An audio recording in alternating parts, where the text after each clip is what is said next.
आज का first shift का paper RRB NTPC graduate level का कंप्लीट हो चुका है और उस पेपर के बेसिस पर अब जो भविष्य में पेपर होंगे नेक्स्ट डेट को भी और आज के भी दो जो शिफ्ट हैं उनका पेपर, लेकिन सबसे पहले जो पेपर एनालिसिस करने से पहले कि किस सेक्शन के सबसे ज़्यादा क्वेश्चन अटेम्प्ट हुए हैं, एवरेज अटेम्प्ट कितने हैं और मैथ, रीजनिंग और जीएस में कहाँ से क्वेश्चन पूछे गए हैं, उन सभी पॉइंटों पर डिस्कस करेंगे।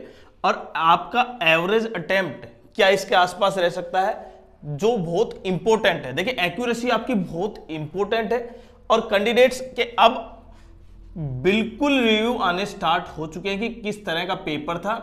और ज्यादातर बच्चों का, अब मैं सबसे पहले मैथ्स की बात करता हूं। देखिए मैथ्स में एडवांस मैथ्स नहीं आ रहा है, अर्थमेटिक ही आ रहा है और जिसमें सबसे इंपॉर्टेंट रेशियो प्रोपोर्शन के क्वेश्चन है। उसके अलावा कुछ क्वेश्चन यहां पर टाइम के हैं, हालांकि एक या दो ही क्वेश्चन थे, टाइम डिस्टेंस। उसके अलावा जो एडवांस मैथमेटिक्स की तरफ प्रत्येक बच्चा जो जा रहा था वो अब यहां पर नहीं देखने को मिला। रीजनिंग में वही अटेम्प्ट क्वेश्चन है प्रत्येक कैंडिडेट के द्वारा, जो हालांकि देखिए यहां पर एक एक मैथ्स की बात करूं तो कहीं ना कहीं आपके लिए जो कैलकुलेटिव है, इसलिए टाइमिंग का बहुत ज्यादा डिफरेंस रहेगा, क्योंकि लास्ट में आप कवर तो कर लेते हैं। यहां पर एवरेज अटेम्प्ट में या जैसे आपको यहां पर 65 अटेम्प्ट किया आपने, लेकिन आपको पता है कि लगभग आपके 10 क्वेश्चन अटेम्प्ट और हो सकते थे, या 70 अटेम्प्ट किए तो आपके 10 और हो सकते थे। क्यों?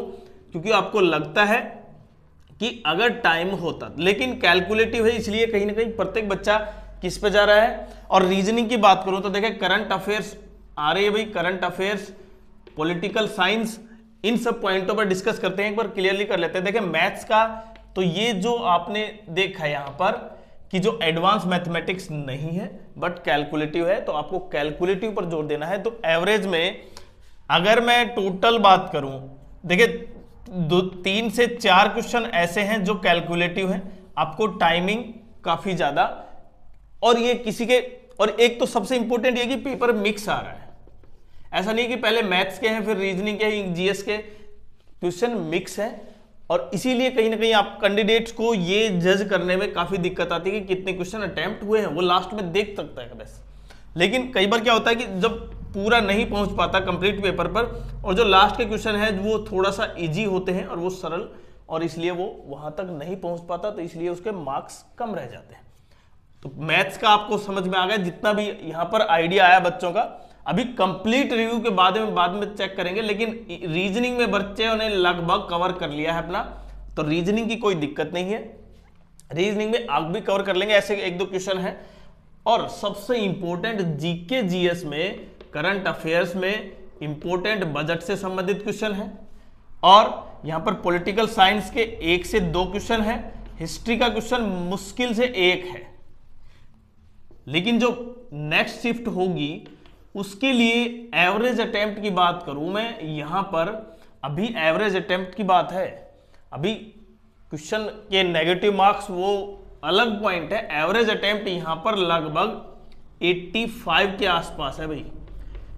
आज का जो फर्स्ट शिफ्ट का पेपर है उसमें एवरेज अटेम्प्ट 85 के आसपास है। तो आपके कितने हैं? और कंप्लीट रिव्यू के लिए बिल्कुल थोड़ा सा समय लगेगा, किस तरह के क्वेश्चन आ रहे हैं, और वो उसके बारे में हम, अगर आप चैनल पर नए हैं तो चैनल को सब्सक्राइब कर लें, क्योंकि उसके बारे में डिटेल हम आपको तुरंत अभी थोड़ी देर में बताते हैं।